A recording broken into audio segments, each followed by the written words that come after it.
Hello dear students, हार्दिक स्वागत है आपका द मैथ्स कॉस्मोस इस चैनल पर।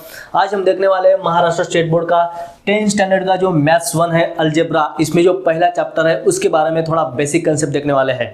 तो फिर दोस्तों अपने ज़्यादा से ज़्यादा दोस्तों के साथ इस वीडियो को शेयर करें ताकि वो भी पीछे न रहे और वो भी यहाँ पर आकर अपने बेसिक क्लियर कर सके और मैथ्स भी एकदम स्ट्रांग कर सके। इसलिए अपने दोस्तों के साथ भी हो सके तो इस वीडियो की लिंक शेयर करती जाइए। तो फिर आइए चलते हैं, हम आगे बढ़ते हैं। सबसे पहले आपको बता दूं कि आपको 10th स्टैंडर्ड में मैथ्स 1 यानी कि अलजेब्रा में टोटल 6 चैप्टर है और उसमें जो वेटेज है आपको यहाँ पर दिया है। इसके पहले भी मैंने एक वीडियो ऑलरेडी बनाया है, वो आप देख सकते हैं। ये वेटेज का आप स्क्रीनशॉट ले सकते हैं। आपको इसके बहुत अच्छे से स्टडी करनी है। वैसे तो सभी चैप्टर के आपको स्टडी करने हैं, क्योंकि आपको आउट ऑफ मार्क्स कैसे लाने हैं इसका भी थोड़ा आपको सोचना पड़ता है। तो फिर देखिए यहाँ पर लीनियर इक्वेशन इन 2 वेरिएबल्स, इसका मतलब क्या होता है। तो फिर थोड़ा सा पहले एक छोटा सा एग्जाम्पल ले लेते हैं। अगर आपको एक सवाल पूछा जाए कि ये 2 प्लेयर ने मिलकर 100 रन बनाए हैं और आपको इसको मैथमेटिकली फॉर्म में लिखना है, तो फिर आप कैसे लिखेंगे। आपको इनके भी रन पता नहीं है, इनके भी रन पता नहीं है, तो फिर आप कैसे लिखेंगे। अगर पता होता इन्होंने 60 रन बनाए, इन्होंने 40 रन बनाए, तो आप कैसे करते 60 + 40 बनाते, बराबर है, और टोटल 100 रन हो जाते। मगर आपको पता ही नहीं है तो फिर आप कैसे लिखेंगे इसे मैथमेटिकली फॉर्म में। तो फिर ये देखिए तरीका। सपोज इन्होंने हमें रन कितने बनाए हैं पता नहीं, इसलिए हम इसके लिए इनके लिए x लेंगे और इनके लिए हम y लेंगे और दोनों की एडिशन यानी दोनों के मिलके जो रन है वो होते हैं 100। ठीक है, तो फिर ये जो मैथमेटिकली फॉर्म में लिखते हैं ना, इसे हम क्या कहते हैं, इसे इक्वेशन कहते हैं। और इक्वेशन मतलब 2 वेरिएबल यूज़ किए हैं यहाँ पर। जो हमें रन पता नहीं थे, उस रन के जगह पर कुछ नंबर हम लिख सकते थे, मगर वो नंबर पता नहीं है, इसलिए हम उसके लिए जो लेटर यूज़ करते हैं उसे हम वेरिएबल बोलते हैं। और वेरिएबल के साथ कभी कभी आपको जो नंबर दिए रहते हैं, ऐसे कुछ नंबर लिखे रहते हैं, उसको हम कोएफिशिएंट बोलते हैं। हमेशा ध्यान में रखना, वेरिएबल और कोएफिशिएंट, इसका मतलब आपको पता होना बहुत ज़रूरी है। इक्वेशन फॉर्म हुआ था वो ये था x + y = 100। अब इसमें देखिए आप लीनियर इक्वेशन इन 2 वेरिएबल, यहाँ पर देखिए 2 वेरिएबल मतलब क्या है, यहाँ पर 2 वेरिएबल हमने यूज़ किए हैं। ABCD के कोई भी लेटर हम जब 2 यूज़ करते हैं उसे हम 2 वेरिएबल बोलते हैं। 2 वेरिएबल होने के साथ ही हम 2 वेरिएबल बोल सकते हैं, वरना नहीं बोल सकते। ठीक है ना। अगर यहाँ पर 0 हम जोड़ दिए जाए तो ये 1 वेरिएबल हो गया, क्योंकि यहाँ पर x के साथ 0 है मतलब x नहीं है, इसलिए y ही है और ये एक ही वेरिएबल हो गया। तो फिर ऐसे इक्वेशन को हम 2 वेरिएबल नहीं बोल सकते। दूसरी बात, लीनियर इक्वेशन कब रहती है, ध्यान में लीजिए। लीनियर इक्वेशन तब रहती है जब दोनों का जो वेरिएबल है उनका पावर सिर्फ 1 होता है। अब देखिए यहाँ पर x है, x का पावर हमने लिखा नहीं है, इसका मतलब इसका पावर 1 है, हमेशा ध्यान में रखना। उसके बाद यहाँ पर y लिखा है, इसका भी पावर कुछ भी नहीं है, मतलब यहाँ पर भी 1 है, हमेशा ध्यान में रखना, और ये 100। तो फिर ऐसे इक्वेशन को हम क्या कहते हैं, लीनियर इक्वेशन इन 2 वेरिएबल।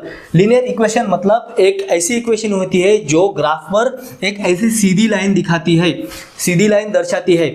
ऐसे इक्वेशन को, ऐसे लाइन को हम एक इक्वेशन के फॉर्म में लिखते हैं, या फिर इक्वेशन को हम लाइन बना सकते हैं। तो फिर वो ग्राफिकली मेथड से हम कैसे पढ़ेंगे इसके बारे में तो हम आगे बताएंगे जब वो प्रैक्टिस सेट आएगा। तो फिर आप फिलहाल के लिए इतना समझ लीजिए, ठीक है। इतना तो आपको क्लियर हो गया। अब यहाँ पर थोड़ा सा देखिए, यहाँ पर कुछ वर्ड्स निकाले हैं और उसके मीनिंग आपको समझ में आने के लिए आप यहाँ पर दिया है। आप इसका स्क्रीनशॉट भी ले सकते हैं। स्क्रीनशॉट लेने के बाद देखिए यहाँ पर इक्वेशन दिया है। इक्वेशन मतलब अभी आपको बताया था कि इक्वेशन मतलब दोनों साइड इक्वल होने के साथ साथ जो नंबर होते हैं ना, वैसे साइड को हम इक्वेशन कहते हैं। क्योंकि इक्वेशन मतलब क्या होता है, इक्वल और दोनों साइड में, इसलिए हम उसे इक्वेशन कहते हैं। ठीक है। अब यहाँ पर वेरिएबल, अभी मैंने बताया था वेरिएबल इज ए लेटर, जो हम लेटर यूज करते हैं, ऐसे लेटर को हम वेरिएबल कहते हैं सीधी भाषा में। कोएफिशिएंट मतलब वो होते हैं जो वेरिएबल के साथ में नंबर के फॉर्म में होते हैं। जैसे कि देखिए यहाँ पर जो इक्वेशन दिया है 5x + 3, इसमें x जो है एक वेरिएबल है और इसके साथ जो 5 है वो इनटू में है, और इसे हम कोएफिशिएंट कह सकते हैं कि ठीक है। देखिए हमेशा आपको 5x दिया है, मतलब एक ध्यान में रखना, इन दोनों के बीच में हमेशा इनटू होता है, मगर वो लिखने की जरूरत नहीं रहती। ठीक है। तो फिर 5 के साथ यहाँ पर x जोड़कर है, जोड़कर यानी एडिशन करके नहीं है, मल्टीप्लिकेशन के फॉर्म में है। तो फिर ऐसे इसमें लेटर को हम वेरिएबल कहते हैं और ऐसे जो नंबर होते हैं उसे हम कोएफिशिएंट कहते हैं। हमेशा ध्यान में रखना, ये चीज़ें आपको अच्छे तरह से पता होना बहुत ज़रूरी है, ठीक है। तो फिर इतना आपको समझ में आ गया है। तो फिर आगे चलते हैं। देखिए यहाँ पर मैंने फिर से आपको लीनियर इक्वेशन इन 2 वेरिएबल का मतलब यहाँ पर आपको लिख के दिया है। तो फिर ये एक बार पढ़ लीजिए, इसको स्क्रीनशॉट भी आप ले सकते हैं, बुक में भी है वैसे। एंड इक्वेशन विच कंटेन, देखिए जो इक्वेशन क्या कंटेन करता है, यानी 2 वेरिएबल्स, जिस इक्वेशन में 2 वेरिएबल्स होते हैं। और दूसरी बात देखिए, the degree of each term containing variable is 1, और जितने भी वेरिएबल है उन सभी वेरिएबल की, यहाँ तो सिर्फ 2 ही वेरिएबल होते हैं, दोनों वेरिएबल की डिग्री हमेशा 1 होनी चाहिए, हमेशा ध्यान में रखना है, ठीक है। ax + by + c = 0, ये जनरल फॉर्म है, मगर ये भी जनरल फॉर्म है। देखिए मैं अब कैसे लिखता हूँ, ax + by = C, ये भी जनरल फॉर्म है। ABC are real numbers and AB are not equal to 0 at the same time, ये बहुत इंपॉर्टेंट पॉइंट है, ठीक है। इसमें ABC जो होते हैं A, B और C तो कांस्टेंट नंबर है, A और B भी नंबर सी है और रियल नंबर है सभी, और B जो है एक ही समय में 0 नहीं हो सकते, हमेशा ध्यान में रखना। तो फिर साइमल्टेनियस लीनियर इक्वेशन, इसका मतलब क्या होता है? साइमल्टेनियस लीनियर इक्वेशन, सबसे पहले जो एग्जांपल था जो प्लेयर्स का हमने दिया है यहाँ पर, वहाँ पर हम बताए थे कि x + y = 100, दोनों ने मिलकर 100 रन बनाए थे। मगर क्या आपको पूछा जाए तो इसमें से किसने कितने रन बनाए, आप बता सकते हैं क्या? बिल्कुल नहीं। इसके लिए और एक हिंट की जरूरत है। अब जैसे कि ऐसे बता सकते हैं, यहाँ पर दोनों प्लेयर के रन का जो डिफरेंस है वो है 20, x - y = 20। जो सेंटेंस था ना, दोनों प्लेयर के रन का डिफरेंस जो है 20, तो फिर इसको हम मैथमेटिकली फॉर्म में ऐसे लिखते हैं। और ये दोनों हिंट अगर एक साथ आपको मिल गए तो ही आप इसके वेरिएबल्स का आंसर निकाल सकते हैं। इसलिए दोनों इक्वेशन को हम एक साथ सोच रहे हैं, तभी इसका सॉल्यूशन हमें मिलेगा। और इसलिए हम दोनों इक्वेशन को एक साथ सोचने से इसे हम साइमल्टेनियस लीनियर इक्वेशन कहते हैं। हमेशा ध्यान में रखना। आपको बुक्स में ही एक्टिविटी दी है, कंप्लीट द फॉलोइंग टेबल। यहाँ पर देखिए आपको बताना है, is the equation a linear equation, ठीक है। कलर चेंज कर लेता हूँ। यहाँ पर बताना है, is a linear equation in 2 variables. क्या ये जो आपको इक्वेशन यहाँ पर दिए है ये लीनियर इक्वेशन है और वो भी 2 वेरिएबल में, ये आपको बताना है। पहले बात है लीनियर इक्वेशन है क्या, वो भी 2 वेरिएबल में। तो फिर इसके लिए हम 2 चीज़ों का सोचना पड़ता है। पहला है उसका, पहले जो हमने देखा है अभी, A और B एक ही साथ या फिर दोनों में से A and B is not equal to 0, दोनों 0 नहीं होने चाहिए।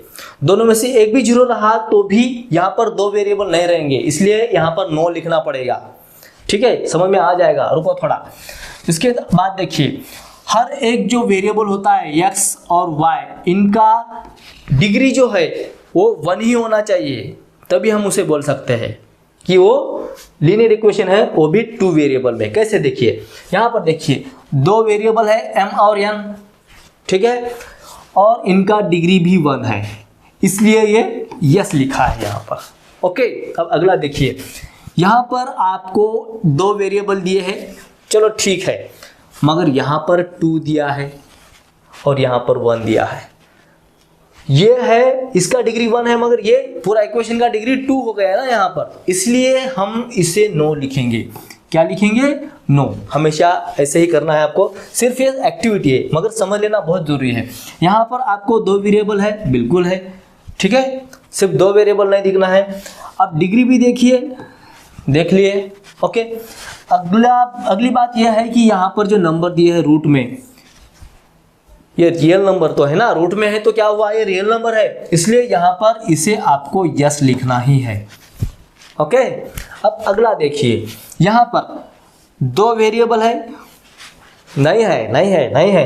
क्यों नहीं है? क्योंकि यहाँ पर 0 लिखा है। अगर 0 को हम काट देंगे तो ये पूरा खत्म हो जाएगा, तो फिर बचा क्या? 6y - 3। क्या आप बोलिए मुझे, इतना सा इक्वेशन क्या लीनियर इक्वेशन है, वो भी दो वेरिएबल में? बिल्कुल नहीं है, तो फिर इसे नो लिखिए। ठीक है, अब आगे देखिए 0.3x प्लस 0y माइनस 36, क्या ये लीनियर इक्वेशन है? अब आप सोचेंगे सर ये तो पॉइंट में दिया है, रियल नंबर ये है ना, बस उसके बारे में सोचो मत, फिलहाल ये सोचो ये है 0y, तो फिर ये एक वेरिएबल यहाँ पर कैंसिल आउट हो गया, इसलिए यहाँ पर भी आपको नो लिखना है क्योंकि दो वेरिएबल यहाँ पे नहीं है। अब अगला देखिए 4/x plus 5/y is equal to 4, ये लीनियर इक्वेशन है? बिल्कुल नहीं है। क्यों नहीं, आप बता सकते हैं? आप सोचो थोड़ा सा, क्योंकि सोचने से ही आपका दिमाग बढ़ेगा। हाँ, सोचने से ही किसी का भी दिमाग बढ़ता है, ठीक है, थोड़ा सोचना भी पड़ता है। ओके, हाँ, यहाँ पर देखिए x जो है इसका वेरिएबल यहाँ पर इसका पावर 1 दिख रहा है, इसका पावर भी 1 दिख रहा है, मगर ये वेरिएबल जो है ना डिनोमिनेटर में, वो डिनोमिनेटर में नहीं चाहिए। अगर ये डिनोमिनेटर में है और इसे हम न्यूमरेटर में ला के रखेंगे तो ये ऐसे दिखेंगे, 4 के साथ x लिखे तो पावर -1 हो जाएगा, प्लस इस 5 के साथ y को लिखना है तो y ऊपर आ जाएगा, तो ये भी पावर -1 हो जाएगा। मगर हमारा एक रूल है कि कोई भी वेरिएबल का जो डिग्री है वो सिर्फ 1 होना चाहिए, ना कि -1। ओके ना, तो फिर इसका भी आंसर नो लिखना है क्योंकि ये रूल फॉलो नहीं कर रहा है, छोड़ दीजिए इसे। ठीक है, अब आगे देखिए यहाँ पर x है, चलो ठीक है, एक वेरिएबल है, यहाँ पर भी y है, मगर यहाँ पर y क्या कर रहा है? ठीक है, ओके, इतना बात छोड़ दीजिए। मगर यहाँ पर देखिए xy जो है ये इन दोनों का पावर 1 है, x का भी पावर 1 है, y का भी पावर 1 है, यानी इस xy का पावर जो है 1 + 1 2 हो जाएगा, यानी इसका डिग्री 2 है, तो इसलिए हमें यहाँ पर क्या लिखना है? 2 लिखना है। तो फिर 2 मतलब यहाँ पर भी नो ही लिखना पड़ेगा। ठीक है, आप इसका स्क्रीनशॉट ले सकते हैं। 4 इंपॉर्टेंट मेथड्स इस चैप्टर में सीखने हैं, ठीक है ना। तो फिर यहाँ पर सबसे पहली जो मेथड है एलिमिनेटिंग मेथड, और इसके पहले प्रैक्टिस सेट में एलिमिनेटिंग मेथड जो है उसके लिए और में है सब्स्टिट्यूशन मेथड, मगर ये जो है ना थोड़ा सा इससे लंबा पड़ सकता है और इससे इजी यही है एलिमिनेटिंग मेथड। आपको ऐसे कहीं नहीं कहा जाएगा और आगे भी नहीं कहा जाएगा। जब आप 10th स्टैंडर्ड के बाद पढ़ेंगे मैथ्स में, तब आपको सिर्फ ये मेथड बहुत ज़रूरी आने वाली है। ये मेथड बहुत इंपॉर्टेंट है। अगर ये मेथड सीख गए तो आप बहुत कुछ इसमें, कैसे भी लीनियर इक्वेशन आपको दिए जाए तो आप उसे सॉल्व कर सकते हैं। सिर्फ ये मेथड आपको सबसे पहले ध्यान में लेना है। सब्स्टिट्यूशन मेथड आपको यहाँ पर ये यूज़ करने की भी ज़रूरत नहीं है, और एग्जाम में भी ऐसे नहीं कहा जाता कि सब्स्टिट्यूशन मेथड यूज़ करो बोल के। आपको सिर्फ इतना बोला जाता है कि सॉल्व द लीनियर इक्वेशन या फिर सॉल्व साइमल्टेनियसली लीनियर इक्वेशन, ऐसे कुछ कहा जाता है, तभी आपको ये एलिमिनेटिंग मेथड यूज़ करना है। ठीक है, अगर मेथड का नाम दिया है तो आपको ये मेथड का नाम दिया जाएगा जो कि ग्राफिकल मेथड और क्रेमर्स रूल। ठीक है, ये मेथड का नाम दिया जाएगा, और ये मेथड के साथ जब नाम दिया जाएगा तब आपको इसी मेथड से छुड़ाना है। अगर ग्राफिकल मेथड बोले तो बस इसी से छुड़ाना है आपको, अगर आपको क्रेमर्स रूल या फिर डिटरमिनेंट मेथड बोले तो बस इसी मेथड से छुड़ाना है। दूसरी बात, अब ये एएस मेथड जो है ये प्रॉपरली एक मेथड का नाम तो ये बुक में नहीं है, मगर मैंने यहाँ पर आपको दिया है समझाने के लिए, एडिशन सब्ट्रैक्शन। जब ये दो इक्वेशन होते हैं एक ही साथ हम छुड़ाने के लिए प्रयास करते हैं, तब उसमें जो कोएफिशिएंट होते हैं वो x का y को और y का x को, यानी एक्सचेंज कोएफिशिएंट होते हैं। और एक्सचेंज कोएफिशिएंट के जब होते हैं ना, तब हमें एएस मेथड यानी एडिशन सब्ट्रैक्शन इंटरचेंजिंग होते हैं ना, तब हमें यूज़ करना है। या आप मेथड के नाम इसका स्क्रीनशॉट भी ले सकते हैं। ये मेथड का यहाँ पर हमने स्टेप दिया है, आपको ऐसे बुक्स में ये स्टेप बनाकर नहीं दिए हैं, आपको सॉल्व करके दिए हैं, मगर उस सॉल्व करने का और यहाँ पर एक मैंने स्टेप बनाकर दिया है, उसमें बहुत अंतर है, मगर तरीका एक ही हो जाएगा। आप क्या करिए, पहले आप इसका स्क्रीनशॉट लीजिए, और जिसको मैथ्स बहुत हार्ड जाता है ना, वैसे आप इसको देखते चलिए, इससे आपको और आसानी प्राप्त होगी, यानी आप इजीली सॉल्व कर पाएंगे। ठीक है, देखिए पहला स्टेप क्या है, हमें कभी भी इक्वेशन को, कैसे भी फॉर्म में इक्वेशन दिए रहते हैं, ऐसे इक्वेशन को हम हमेशा जनरल फॉर्म में यानी स्टैंडर्ड फॉर्म में, जनरल फॉर्म को हम स्टैंडर्ड फॉर्म भी बोल सकते हैं, स्टैंडर्ड फॉर्म में हमें लिखना है। उसके बाद make the coefficient of the variable equal. जो कोएफिशिएंट होते हैं ना किसी भी वेरिएबल के, यानी जो सेम वेरिएबल होते हैं, उनके कोएफिशिएंट को आपके इक्वल करना है। ठीक है, जैसे कि दो इक्वेशन यहाँ पर मैं लिखता हूँ, 3x + 2y = 10, ऐसे ही लिख रहा हूँ मैं, और यहाँ पर 5x plus 7y is equal to 12, ऐसा कुछ लिखा है। अब इनमें से कोई भी एक कोएफिशिएंट हमें इक्वल करना है, जैसे कि ये देखिए और ये भी देखिए। इसमें जो कोएफिशिएंट है कौन सा है, ये 3 वाला है और ये 5 वाला है। यहाँ पर 2 है और 7 है, किसी को भी इक्वल करना है, ठीक है। 5 को और 3 को इक्वल कैसे करेंगे, आपस में एक दूसरे को मल्टीप्लाई करके, जैसे कि इस 3 को इस 5 से मल्टीप्लाई करो, ठीक है, और इस 5 को वापस 3 से मल्टीप्लाई करो। जैसे कि 3 से अगर 5 को मल्टीप्लाई करेंगे तो इस जगह पर क्या आ जाएगा, 15 आ जाएगा। अब इस 5 को हम 3 से मल्टीप्लाई करेंगे तो नीचे की जगह पर भी 15 आ जाएगा, मतलब यहाँ पे x और यहाँ पे भी x, मतलब दो कोएफिशिएंट इक्वल हो जाएंगे। यहाँ पर आपको करना चाहे तो ये भी इक्वल कर सकते हैं, मगर ये अलग हो जाएंगे फिर। और इसे हम 3 से इंटू किए थे तो सबसे 3 से इंटू करना पड़ेगा। थोड़ा सा अच्छे से समझ लीजिए, थोड़ा टाइम लग गया है तो कोई बात नहीं है, क्योंकि जल्दी जल्दी में सिर्फ दौड़ने का नहीं रहता, पहले समझ लेने का रहता, बाद में आप अच्छे से बाद में आप कितना भी दौड़ो कोई टेंशन नहीं, पहले समझ लीजिए, ठीक है ना, बहुत इंपॉर्टेंट है ये। यहाँ पर जो है ना, अगर कोएफिशिएंट ये सेम किया है तो इसका जो सिंबल है अपोजिट भी करना पड़ता है, ठीक है। प्लस है दोनों तो अपोजिट करना पड़ेगा, अगर अपोजिट नहीं किए तो दोनों सिंबल, दोनों नंबर क्या हो जाएंगे, ऐड हो जाएंगे, और ये 15 + 15 30 हो जाएगा। हमें कैंसिल आउट करना चाहिए, कैंसिल आउट करने के लिए हमें एक को माइनस करना पड़ेगा, एक को प्लस रखना पड़ेगा, मगर वो तरीका कैसा है ये आपको एग्जाम्पल से अच्छे से समझ में आ जाएगा, ठीक है। ऐड और सब्ट्रैक्ट उसी में आ गया, ऐड और सब्ट्रैक्ट कैसे, कब ऐड करना है कब सब्ट्रैक्ट करना है, ये इसी में आता है। जो कि दोनों एक प्लस और एक माइनस रहा तो हम डायरेक्ट ऐड बोलकर लिख सकते हैं, दोनों ऑपोजिट रहे, सिंबल सेम रहे तो हम सब्ट्रैक्ट करते ऐसे बोल सकते हैं। Find the value of the variable, और किसी भी एक वेरिएबल की हमें वैल्यू मिल जाएगी, फाइंड करना है, ठीक है। अब जो वैल्यू मिलेगी उसी को हम दूसरे किसी भी इक्वेशन में हम पुट कर सकते हैं, और उससे हम अगली जो वैल्यू है, अगले वेरिएबल की वैल्यू हमें मिल जाती है, ठीक है। और आखिर में किसी भी मेथड से छुड़ाने के लिए आखिरी स्टेप जो होता है ना, ये होता है राइट द सॉल्यूशन एज, ये वाला xy इज इक्वल टू, दो वेरिएबल कौन से है आपके, xy है तो यहाँ पर xy लेना पड़ेगा, mn है तो mn लेना पड़ेगा, अगर BA है तो AB ही लेना पड़ेगा, क्योंकि ABCD वाइज पहला लेटर कौन सा आता है वो पहला लिखना है, बाद में दूसरा लिखना है।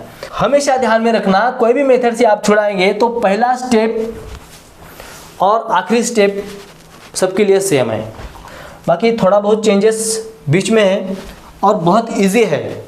मैथ आपको सीखना है, अच्छे से क्या करना है, सीखना है। तो फिर आपको बहुत अच्छे से सीखने के लिए प्रैक्टिस भी करना बहुत ज़रूरी है, इसलिए आप थोड़ा सा समझ कर ही करें।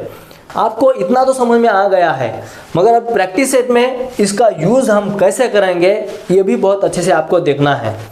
बहुत इजी है दोस्तों, कुछ भी डरने की ज़रूरत नहीं है, ठीक है। आपका मैथ्स कितना भी पीछे रहने दो, हम उसे ऊपर लेके आने का प्रयास करेंगे, मगर आप हमेशा ध्यान में रखना, आपको ज़्यादा से ज़्यादा प्रैक्टिस करना पड़ता है, ठीक है ना। तो फिर वीडियो पसंद आए तो वीडियो को लाइक करो और ज़्यादा से ज़्यादा अपने दोस्तों के साथ शेयर करिए। एक भी पुराना वीडियो नहीं है, सब वीडियो आपके लिए नए ला रहा हूँ, वो भी यहाँ पर डिजिटल बोर्ड पर। और आपको हो सके तो बहुत सारे रूल्स आपको मिलेंगे, जैसे कि इसके बाद जो चैप्टर शुरू होने वाला है, यहाँ पर ऐसे कुछ सिंबल के रूल्स है, ये जो है आपको आने वाले प्रैक्टिस सेट में पढ़ाने वाला हूँ।